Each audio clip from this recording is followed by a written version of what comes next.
그 아드님이 아버지 54기로 전공했고, 그 예당교회 성신 장로님이시고, 그 수식어가 대검찰청 마지막 중수부장, 또 끝나고 대전, 부산, 대구 공장을 끝으로 은퇴했습니다.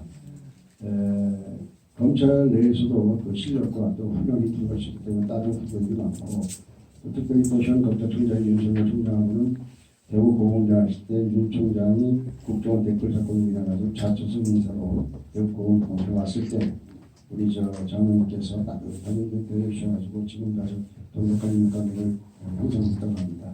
하여튼 그 바쁘신 가운데도 이렇게 오셔서 오늘 좋은 의견을 듣게 됐습니다. 많은 좋은 유익한 시간이 되시기 바랍니다. 감사합니다.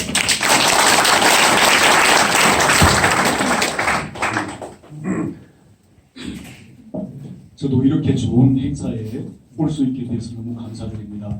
오늘 아까 윤문성 목사님 설교부터 해서 정말 이곳이 천국이었던 것 같은 느낌이 듭니다. 그런데 이제는 세상으로 내려오셔야 됩니다. 제가 지금 말씀드린 건 세상의 일들입니다.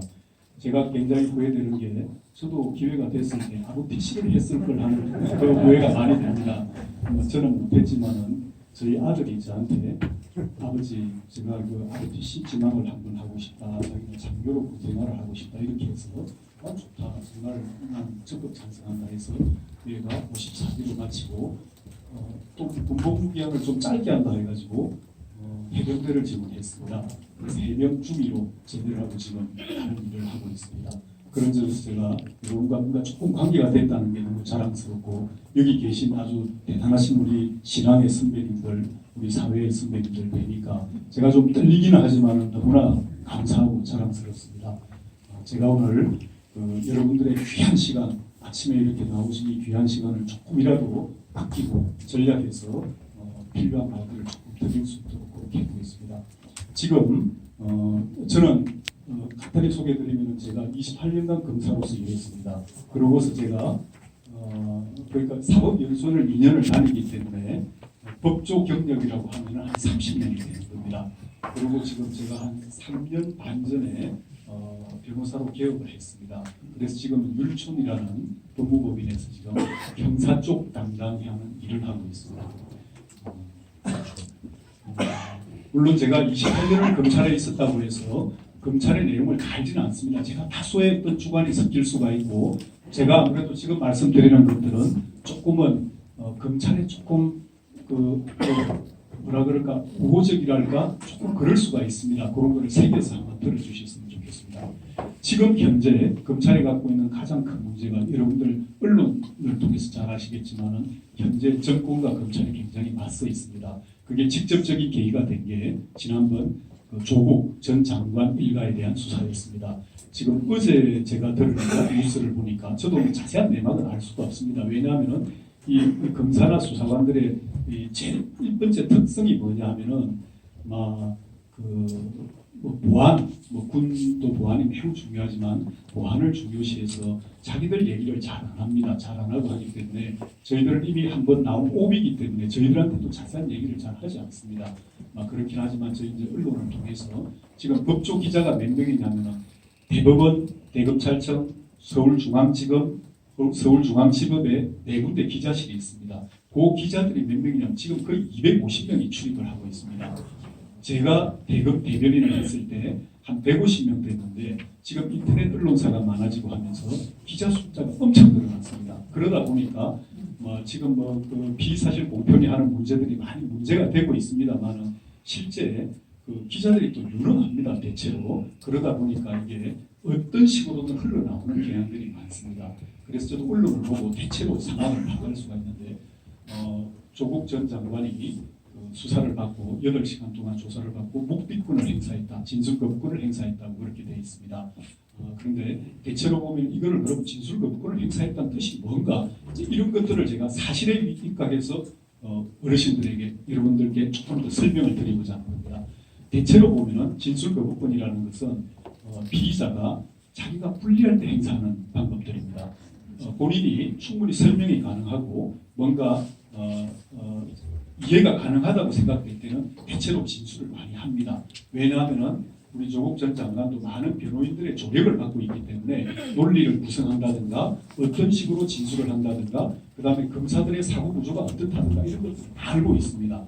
다 알고 있기 때문에 충분히 얘기를 할 텐데 진술 거부권을 행사했다는 것은 이런 건 별 할 말이 없는 경우에 가장 좋은 방법은 일단 진술입니다. 왜냐하면 별 할 말이 없을 때 진술을 많이 하는 것은 어떤 결과를 낳느냐 하면은 검찰에게 자기가 갖고 있는 카드를 보이는 게 되니까 결국은 검찰도 피의자의 변명에 대해서 좀 더 보완 수사를 하게 되는 그런 계기가 됩니다. 그러다 보니까 아마 그렇게 한 게 아닌가. 저는 제가 보기에는 조국 장관 입장에서는 그 혐의점이 어느 정도 사실일 것 같으면은 진술 거부권 외에는 그게 가장 좋은 대책이 아니었나 이런 제가 생각을 해봅니다. 왜냐하면은 조국 장관의 경우에는 대체로 지금 정경심 교수 부인인 정경심 교수의 그 범죄 혐의하고 다 연결이 되어 있습니다. 근데 표창장을 위조했을 때 정경심 교수가 했는 것을 공모했느냐 안 했느냐 도와줬느냐 안 도와줬느냐 알았느냐 몰랐느냐 이런 것들 그다음에 또 사모펀드 같은 것도 그 사모펀드에 그 거래를 하는 거 차명 거래를 하는 것을 알고 있었느냐 몰랐느냐에 따라서 때로는 매물이 될 수도 있고 또는 그 자본시장법 위반의 공범이 될 수도 있는 이런 관계입니다. 그러다 보니까 아마 원인으로서는 자기 카드를 최대한 보이지 않고 왜냐하면 검찰이 자기에게 보호적이지 않다고 생각하니까 그런 거 아닌가 이렇게 이제 생각을 합니다. 그 외에도 검찰의 역사를 보면은 지금 현재 검찰총장이 윤석열 검찰총장이 43대 검찰총장입니다. 그런데 43대가 이어져오면서 여기 계신 분들 기억하실 텐데 검찰총장의 2년 임기제가 만들어진 게 언제냐면 1988년인가 그랬습니다. 그 총장의 임기와 선임 방법에 대해서는 검찰청법이라는 게 있습니다. 그 검찰청법에서 검찰총장의 임기를 2년으로 한다 이렇게 그 대신 연임할 수 없다 이렇게 되어 있습니다. 그 규정이 만들어진 게 1988년, 89년 요 연간 그때가 언제냐면은 김기춘 전 총장이 총장을 하실 때였습니다. 그랬는데 그때로부터 지금까지 그러니까 몇 분이죠? 43대니까 22대입니다. 지금 22이죠. 그러니까 22명의 검찰총장이 있는데 현 총장은 앞으로 임기를 채울지 안 채울지 모르겠습니다만은 전 총장까지 임기를 채운 분들이 3분의 1 정도 됩니다. 그러니까 나머지 반 이상 3분의 2 가까운 사람들이 다 검찰총장 임기를 채우지를 못했습니다. 그 말은 뭐냐 하면은 법이 정한 임기를 채우지 못한다는 것은 그만큼 여기도 부침이 심한 겁니다. 그 부침의 핵심이 뭐냐 하면은 권력과의 관계에 있습니다. 예를 들어서 얼마 전에 총장을 하다가 그만둔 뭐 대표적인 아주 짧은 총장들이 있었습니다. 예를 들어 전에 그분은 호남 분이었습니다. 김종민 총장이라는 분은 전정배 장관하고 사이에서 동국대 강정구 교수라고 있었습니다. 북한 가서 만수대 거기 참배를 하고 있던 사람을 구속하느냐 마느냐 때문에 전정배 장관이 불구속하라니까 장관의 지시니까 내가 법상 지시를 받아야 되니까 받아들이되 나는 그 직책을 계속 유지할 수 없다 해서 한 5개월 만에 사직을 했습니다. 그 다음에 김가경 총장이라는 분은 한 3개월 총장을 했는데 그분은 노무현 정권이 처음 들어서면서 노무현 대통령이 검사와의 대화를 하면서 그걸 끝나고 나서 아주 모욕적으로 느껴가지고 내가 지금에 있는 검찰 수뇌부를 신뢰할 수 없다 이 말을 하니까 그러면 내가 떠나겠다 하고 이제 또 떠나버렸습니다. 이런 식으로 짧게는 3개월 아주 짧은 박종철 총장 같은 분은 그 전에 이분은 대구 분이었습니다. 이분은 그 YS 정권 때 재산 공개하고 하면서 그때 슬롯머신 사건으로 보검장 출신 이근계 보검장 이분이 구속된 사례가 있었습니다. 그 사건이 있고 나서 자기가 더 이상 총장을 할 수 없다 그만 결국은 전부 이게 권력과의 관계에서 대체로 보면은 그런 일들이 다 일어났었습니다. 그러다 보니까 우리 검찰의 역사, 검찰이 지금 1948년 우리가 해방되고 나서 쭉 역사를 보면은 결국은 어떻게 하면은 정치 권력과 검찰의 관계를 잘 만들고 잘 구성을 하느냐 이게 가장 큰 저희들의 숙제랄까요, 숙명이랄까요 이런 게 되어 있는 것 같습니다. 지금 그래서 검찰 개혁이라는 말이 지금 여러 군데서 나옵니다. 예를 들어서 검찰개혁이 이 시점에서 나오는 이유에 대해서는 그게 상당히 정치적인 어떤 의도가 있고 또는 어떤 권력과의 관계가 있다 이렇게 저도 생각을 합니다. 그러나 그거를 어쨌든 검찰개혁이라는 말은 대체로 우리 국민들 대다수가 동의해 왔습니다. 왜냐하면 우리 검찰이 잘못한 게 많기 때문입니다. 실제로 어떤 잘못이냐? 저도 검찰에서 28년을 있었지만 저한테도 책임이 매우 큽니다. 저도 검찰 선배로서 간부로서 지금까지 이렇게 어떻게 보면은 제가 경남 진주 출신이고 제가 고신교단에서 어린 시절을 쭉 보냈습니다. 지금은 예당교회는 우리 기장교회입니다. 여기 와 있지만은 쭉 자라오면서 아무것도 없던 친구가 와서 겨우 어쩌다가 사법시험 하나 합격했다고 해서 이렇게까지 저는 지금 여러 가지로 자녀들이 있고 가정이 있고 그다음에 직장이 있고 교회에서 그래도 또 장로로서 인직을 받아서 선교를 하라는 그런 사명을 주셨고 정말 감사한 일들이 많습니다. 그런데 그걸 보면은 이렇게 저는 혜택을 받았다고 생각하는데 제가 지나온 제 친정인 검찰은 지금 망가진 대로 망가져 있습니다. 이게 지금 밖에서만 이런 게 아니라 내부도 갈라져 있습니다. 심지어 최근에 어떤 말들이 나오느냐 하면 법무부와 검찰이 완전히 갈라져 버렸습니다. 지금은 그래서 심지어 검찰 내부에서는 검찰 오적이란 말도 나옵니다. 네, 그게 무슨 말이냐 하면은 지금 검찰 쪽에서는 대검 쪽에서는 대검과 법무부가 부딪히는 겁니다. 그러니까 지금은 그런 형상이 되고 이게 어떻게 보면은 지금 우리 정권의 방향이 저는 그런 점 참 마음이 아픕니다. 뭔가 통합을 하고 자꾸 해야 될 텐데 갈르고 나누고 좀 갈등을 일으키고 반목을 일으키고 하면서 뭔가 거기서 자꾸 에너지를 얻으려는 맛은 마치 정치적인 의도가 있는 거 아닌가 이런 것들이 걱정이 되는데 그러나 검찰개혁이라는 것은 제가 보기에는 검찰의 오만에서 시작이 됐습니다. 어떻게 시작되느냐 이게 두 가지 측면이 있습니다. 하나는 어떤 역사적인 측면이 있고 하나는 저희들 개인들의 어떤 개인 윤리의 문제가 있었습니다. 역사적인 측면은 뭐냐면 과거에 보시면은 잘 아시겠지만 과거에 이승만 정권이나 박정희 정권이나 이럴 때는 다소 이승만 정권 때는 경찰력이 굉장히 셌습니다. 그 당시는 소위 말해서 종로 경찰서 사찰기 이런 데서 반민특위를 해체시킬 만큼 경찰이 힘을 갖고 있었습니다. 그리고 그때는 제가 처음에 초임검사 시절 1988년만 해도 어땠느냐 하면은 경찰관들이 그런 말을 했습니다. 내 편 때 이거 하나면은 검사 판사를 능가한다 이렇게 얘기를 했습니다. 이게 무슨 말이냐 하면 실제 내가 앞에서 어떻게 조서를 적느냐에 따라서 당신들 판사한테 가보기 크게 달라지지 않는다 이런 얘기를 한 겁니다. 실제로 경찰의 힘이 굉장히 컸죠. 그때 조병호, 장택상 이런 분들이 갖고 있는 그 위상이 있었지 않습니까? 그런데 박정희 정부가 들어서면서 그때부터는 어떻게 됐느냐면은 중앙정보 김종필 씨를 필두로 해서 이게 힘이 엄청 커졌습니다. 그래가지고 남산이 얼마나 또 오명을 썼습니까? 그러다가 언제부터 바뀌었느냐 하면 노태우 정권이 들어서면서 민주화라는 게 시작이 됐습니다. 그러다 보니까 그때는 도저히 경찰이나 중앙정보부나 아니면 보안사로는 이게 유지가 잘 안 되는 겁니다. 왜냐하면 이제 법치주의라는 게 점점 넓어졌고 우리가 어떤 경제적 어떤 풍요 또는 정치적 자유가 넓어지다 보니까 이제는 국민의 민도가 높아지니까 소위 법치주의라는 이름으로 가지 않으면 안 되게 되는 겁니다. 그런 과정에서 검찰이 전면에 나설 수밖에 없습니다. 그러다 보니까 검찰에게 뭐가 주어지느냐 많은 권한이 주어졌습니다. 많은 권한이 주어진 그때부터 검찰은 이제 내리막길을 걷기 시작한 겁니다. 힘은 주어졌지만은 그때부터 오만해졌습니다. 제가 우리 검찰에서 28년을 생활하면서 느끼보니까 우리 검사들의 가장 큰 약점이 그거였습니다. 권한이 주어졌을 때 겸손하고 이 권한을 쓸 때 정말 벌벌 떨면서 이거를 내가 써야 되나 말아야 되나 이런 고민을 했어야 되는데 그걸 쉽게 써버린 겁니다. 그리고 정치 권력과 좀 더 가까워지면 좀 더 큰 권한을 얻을 수 있었기 때문에 그에 대해서 유혹을 느꼈던 겁니다.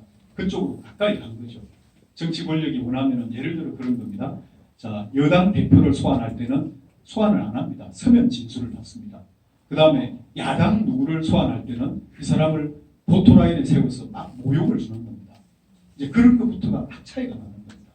그러다 보니까 그런 것들이 뭐냐? 결국은 정치 권력을 의식했고 그 과정에서 우리가 하면 다 된다는 이런 오만함을 가지게 된 거죠. 저는 그렇게 생각을 합니다. 성경 속에서도 그런 말씀이 나오지 않습니까? 우리 잠언에 교만은 멸망의 선봉이요 겸손은 뭐 교만은 멸망의 선봉이다 맞죠? 제가 그런 말들이 저는 정말 그게 저한테도 정말 맞다고 생각합니다. 그러니까 이게 교만이라는 것은 모든 인간이 저부터 모든 사람이 다 갖고 있는 것 같아요.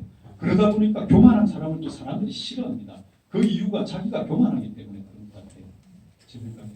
자, 그래서 결국은 우리의 검사들의 교만이 있었고 역사적인 어떤 그 시대 변화가 있었습니다. 그러다 보니까 이제는 그런 우리가 갖고 있는 이런 3만 달러, 제가 태어날 때 얼마였는지 아십니까? 제가 60년생인데 그때가 제가 알기로 80달러였다고 합니다. 그때 우리 이충근 박사님 말에 의하면 북한이 얼마였느냐 하면 240달러였답니다. 예. 그 다음에 필리핀이 800달러였다고 들었습니다. 그런데 지금 수준이 많이 바뀌었지 않습니까? 그게 뭐냐 하면 우리가 올바른 체제를 선택했기 때문에 이렇게 된 겁니다. 북한은 체제를 잘못 선택했기 때문에 지금 저렇게 된 겁니다. 필리핀은 부패 때문에 저렇게 된 겁니다. 자, 그래서 검찰이 많은 역할을 저는 했다고 생각합니다. 시대적인 사명은 했습니다. 뭐냐? 아주 합리적인 적은 비용, 적은 숫자로 우리 사회의 부정부패에 대해서 아주 엄정하게 대처를 했습니다. 그 점은 잘했지만 그 가운데서 힘이 생겼고 그 힘을 교만으로 표현한 겁니다. 제가 왜 이렇게 국민들이 우리 검사들이 굉장히 열심히 일합니다. 밤을 새고 일하고 저도 28년 근무하면서 한 15, 16년은 일선 일을 했습니다. 부장 때까지는 대체로 일을 같이 합니다. 일을 하면서 그 뒤에 한 12, 13년은 관리자로서 일을 했습니다. 제가 일선에서 일할 때 15년 정도 일하면서 제일 내게 기억나는 게 뭐냐, 일하면서 기억나는 게 뭐냐 하면은 저는 잠 못 자는 게 기억이 납니다. 늘 왜 그러냐 하면 구조가 이렇습니다.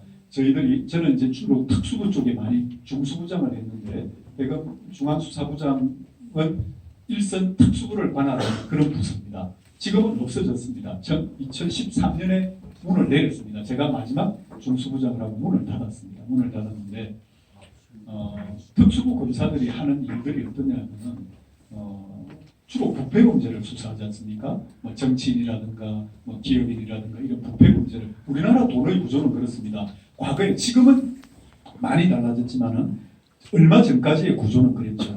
그러니까 기업이 비자금을 만듭니다. 그 돈이 정치권과 관료로 흘러 들어갑니다. 그런 구조로 이걸 계획이 되어 있습니다.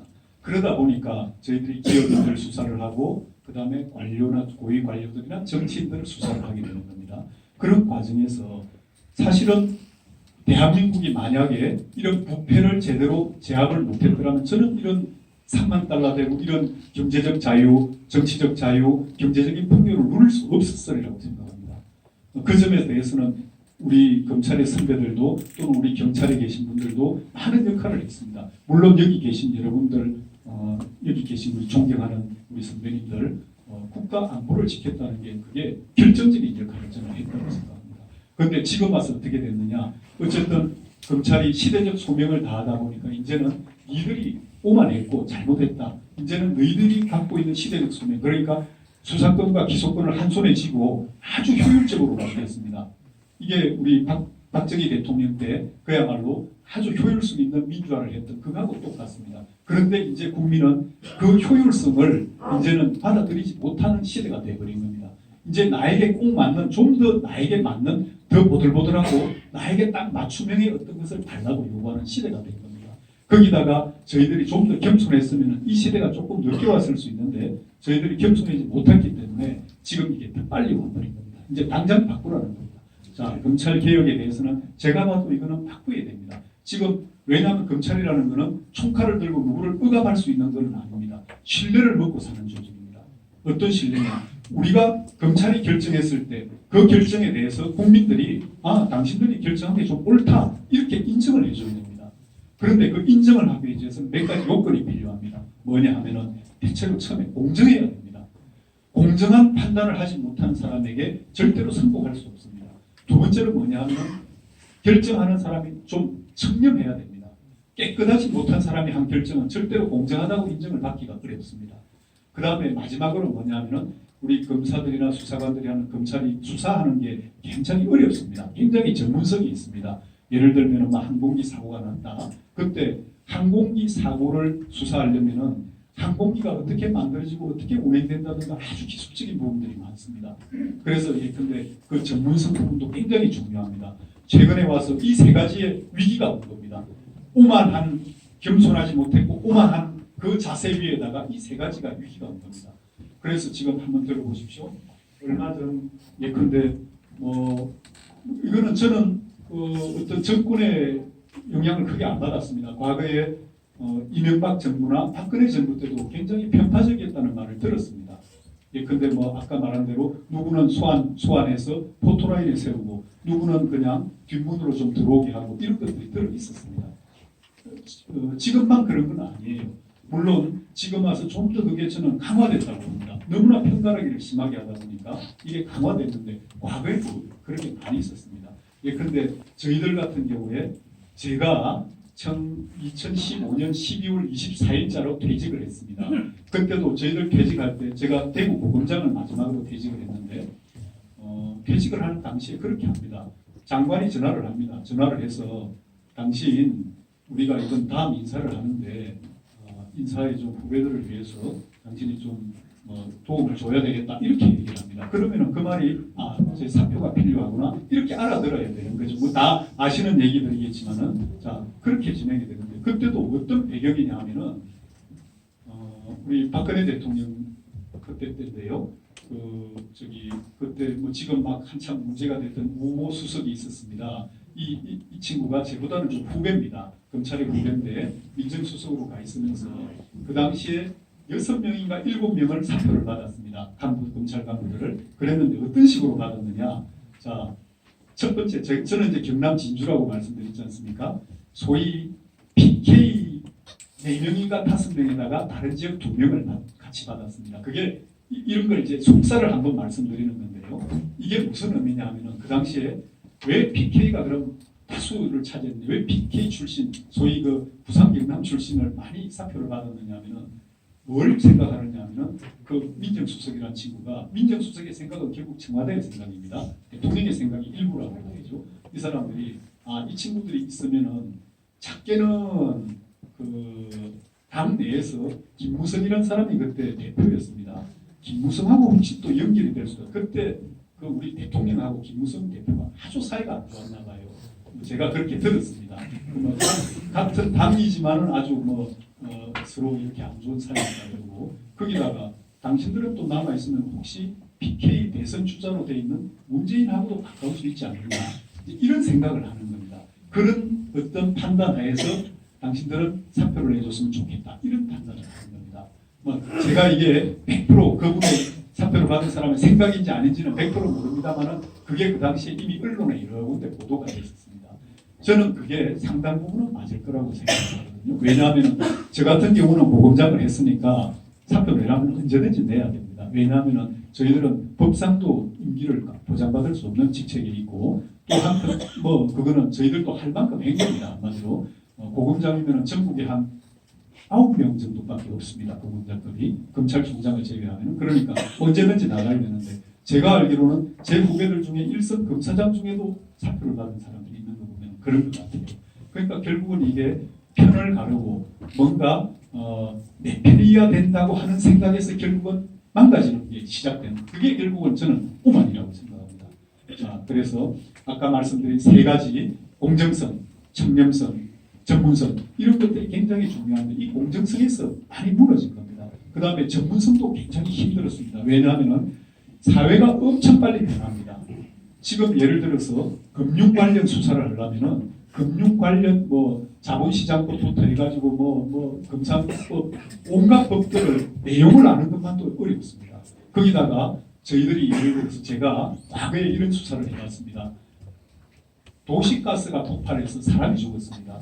그 당시에 도시가스를 폭발이 왜 중요했냐면은 그때 우리나라가 정부가 그게 한참 전 얘기입니다. 90년대쯤에 도시가스를 전부 이제 민간에 다 공급해서 전국에 우리가 연료 생활 연료로 쓰도록 만들었는데 이게 폭발해서 이거는 폭발을 잘 안 합니다. 왜냐하면은 LPG 가스는 공기보다 무겁지 않습니까? 그래서 고립니다. 고에서 폭발 사고가 많이 일어납니다. 그런데 LNG 가스는 천연가스는 공기보다 가볍습니다. 물론 가벼운 정도가 뭐 인도네시아산이라든가 또는 지역에 따라 뭐 비중이 0.63도 있고 0.7도 있고 차이가 나지만은 가볍습니다. 그래서 이게 날아가기 때문에 폭발이 잘 안 일어납니다. 그러면은 그런 것들에 대한 자세한 지식이 없이는 이게 수사가 잘 안 되는 겁니다. 화재의 원인, 그 다음에 화재가 났을 때 저기 전기 스파크로 불이 났는데 이 전기 스파크가 왜 불이 나는지, 민나이 가스레인지가 이게 물이 넘쳐서 불이 꺼지면 가스가 차단되는 종류인지 아니면 가스가 계속 나오는 구형인지 이런 아주 디테일한 부분까지 차이가 굉장히 많이 나기 때문에 막 예를 들면 그렇습니다. 그런 것들이 많습니다. 그러다 보니까 전문성에 대해서 굉장히 떨어졌습니다. 그래서 지금은 전문성 부분은 굉장히 보완을 많이 하고 있고요. 전문검사 제도라는 걸 만들어서 보완을 하고 있고, 그 다음에 청렴성에 대해서도 끊임없이 감찰을 하고 있습니다. 그러니까 검사들이 지금 몇 명이냐면 전국에 정원은 한 2,500명 되는데 현원은 한 2,300명 정도 됩니다. 검사가 한 2,300명 되고 판사는 한 3,000명 이상 됩니다. 우리나라에. 그 다음에 검찰에 있는 수사관들, 검사를 도우는 수사관들이 한 7,800명 됩니다. 그래서 전체 검찰 인원이 한 10,000명 정도 되도록 이렇게 되어 있습니다. 10,000명 정도 되는데 이제 그런 보완을 하는데, 그러나 어쨌든 한번 잃어버린 신뢰가 쉽게 회복이 되지가 않는 겁니다. 그 세 가지 요소, 거기다가 잔잔한 게 다 많습니다. 그 근본에 뭐가 있느냐면 아까 말씀드린 검사들, 수사관들의 오만이 있고, 그 오만 쪽에는 불친절도 있고 여러 가지가 잔잔한 게 들어가 있습니다. 자, 그래서 결국은 벌써 시간이 자, 그래서 저희들이 지금 현재 검찰이 갖고 있는 가장 큰 문제는 정치 권력과의 문제인데, 지금 우리 윤석열 총장 같은 경우는 어제 저녁에 저희들이 무슨 다른 모임 때문에 잠깐 여러 명이 같이 보는 자리에서 봤는데 아주 열심히 잘하고 있습니다. 그런데 우리 윤석열 총장이 임명될 때만, 불과 한 100일 전인데요. 그때만 하더라도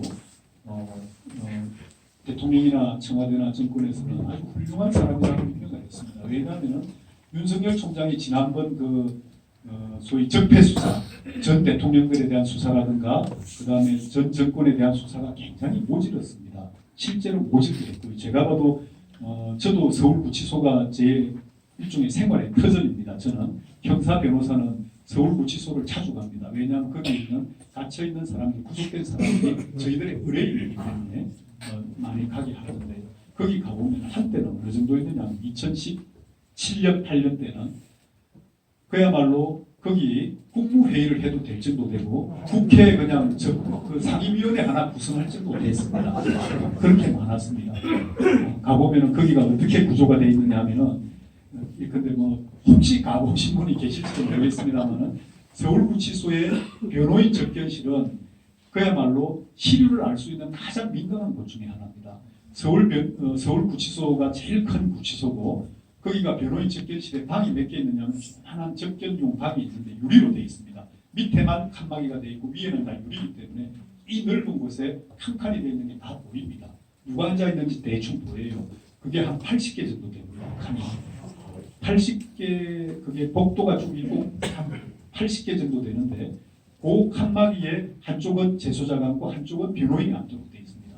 그 대신에 이제 교도관이 이 줄마다 하나씩 앉아 있는데, 그 교도관들이 보이도록 반드시 재소자는 교도관이 보이는 쪽으로 앉게 돼 있고, 변호인은 교도관에게 등이 보이도록 앉도록 되어 있습니다. 구조가 그렇게 만들어져 있죠. 거기서 이제 그 대신 변호인 접견은 시간 제한이 없습니다. 그래서 한참 더울 때 2018년 같은 경우에는 엄청 날씨가 더웠습니다. 그때는 그 서울구치소가 3층으로 되어 있는데 40도까지 올라갑니다. 3층 맨 위쪽은. 그러니까 그러면 이제 교정 쪽에서 뭘 주느냐 하면은 꽁꽁 얼린 그 500ml짜리인가요? 그 생수를 하나씩 줍니다. 그러면 그걸 가지고 이제 막 몸에도 붙이고 막 안고 있기도 하고 하면서 이제 더위를 삭히는 거예요. 그런데 유일하게 서울구치소에서 에어컨이 있는 곳이 어디냐면 직원들이 근무하는 공간하고 변호인 접견실에만 있습니다. 그러니까 거기 한번 그 변호인 접견실에 나와서 한 2-3시간 있는 게 이게 아주 힐링을 하는 거예요. 그러니까 변호인 접견을 하면은 굉장히 좋아하죠. 시원한 데 나오니까. 예, 그런 이제 사실은 그랬습니다. 구치소가 그랬고 우리 현실이 그랬고 지금 모질게 했죠. 그러니까 그런데 윤석열 총장은 그걸 보고 훌륭하다고 했던 겁니다. 훌륭하다고 오질게 하고 막 그 당시에 보면은 예컨대 뭐 제가 이런 얘기까지 드리는 게 적당한지 모르겠지만은 뭐 박근혜 대통령의 동대 혐의라든가 또는 뭐 여러 그 당시에 사람들이 있었는데 그런 것들도 알았나 몰랐나 이렇게 잘 묻지를 않습니다. 알았나 몰랐나 안 묻고 어떤 식이냐 하면은 예컨대 블랙리스트 수사 같은 거 예를 들면 그게 적폐 수사 중에 하나 있지 않습니까? 그러면은 소위 블랙리스트에서 어떤 쪽에 불이익을 줬다는 게 있고 또 그렇지 않은 것도 있습니다. 그런데 그 당시에 그렇지 않은 것들을 자료를 제출하면은 나는 이건 관심 없다고 해서 검찰이 잘 안 보는 겁니다. 그것도 오만에 하나죠. 왜냐하면 검사는 늘 귀를 기울여야죠. 누가 무슨 말을 하든지 듣고 진실이 뭔지를 찾아가야 되는데 그게 잘 안 됐던 겁니다. 그래서 그게 칭찬받고 총장이 된 거예요. 지금 총장이 됐는데 지금 와서 100일 만에 완전히 바꿨습니다. 지금은 죽일 놈처럼 돼 있습니다. 그렇지 않습니까? 여러분들 지금 윤석열 총장이 조국 장관 수사를 하면서 정권 입장에서는 저 완전히 저거는 배신자다 이렇게 얘기를 했습니다. 네. 그러니까 이 사람이 하는 걸 보십시오. 저는 윤석열 총장하고 개인적으로 가깝습니다만은 그 친구도 아픔이 많습니다. 개인적으로는 자기가 52에 결혼을 했습니다. 첫 결혼을 했습니다. 첫 결혼을 했고 아기를 하나 낳는 게 소원이었습니다. 그런데 결국은 아기가 안 생겼습니다. 뭐 이런 것들은 아주 사적인 얘기긴 하지만 이게 지금 윤석열 총장을 한쪽에서는 또 우리 보수 쪽에서는 굉장히 영웅시합니다. 그러나 저는 이리 생각합니다. 이 세상에는 하나님의 깊은 섭리를 볼 때 반드시 선한 동기를 가지고 꼭 선한 결과가 생기는 것도 아닙니다. 꼭 나쁜 동기로 시작한 게 꼭 나쁜 결과가 되는 것도 아닙니다. 그런 점에서 저는 윤석열 총장에 대해서는 객관적으로 아주 모질게 했지만 지금 자기가 모질게 했던 그 칼, 피묻은 칼로 그대로 또 지금 이쪽을 찌르고 있는 겁니다. 저는 그 점에서는 하나님은 참 공평하시다. 지금까지는 이런 생각을 좀 해봅니다. 시간이 너무 많이 지났기 때문에 제가 이 본문 말씀에 그래도 우리 성경 말씀을 한 구절을 읽고 그래도 가야 안 되겠습니까? 자, 여기 보면 이런 내용이 나옵니다. 제가 본문으로는 제가 읽어드리겠습니다. 출애굽기 3장 10절입니다. 이제 내가 너를 바로에게 보내어 너에게 내 백성 이스라엘 자손을 애굽에서 인도하여 내게 하리라 하나님이 말씀하시고 그러니까 모세가 뭐라고 대답했느냐 하면 11절에 모세가 하나님께 아뢰되 내가 누구에게 바로에게 가며 이스라엘 자손을 애굽에서 인도하여 내리까 이렇게 얘기를 했습니다. 이게 저는 이리 생각합니다. 제가 요즘의 사태를 보면서 모세는 우리 구원의 역사에서 아주 중요한 사람이었지 않습니까? 그런데 이분이 40세 때 뭘 했느냐 하면은 애굽의 관리를 쳐 죽였습니다. 자기 백성을 괴롭히는 관리를 쳐 죽이면서 그거는 뭐냐? 나는 내가 민족의 지도자가 되겠다는 그런 선언을 했다고 저는 생각합니다. 행동으로. 그러나 그때 하나님은 그 사람을 쓰지 않았습니다. 그 사람이 애굽 왕정에서 아주 좋은 교육을 받고 훌륭하게 자랐지만은 아직은 너는 아니다고 쓰지 않았는데 80세가 돼서 미디안 광야에서 목동으로 지내던 모세를 그때 하나님이 이 사람은 그때는 생각이 없었습니다. 자기는 민족을 구원할 생각도 없고 대중 앞에 나설 생각도 전혀 없었습니다. 그런 사람을 떨기나무 풀로 흘러냈습니다. 흘러내서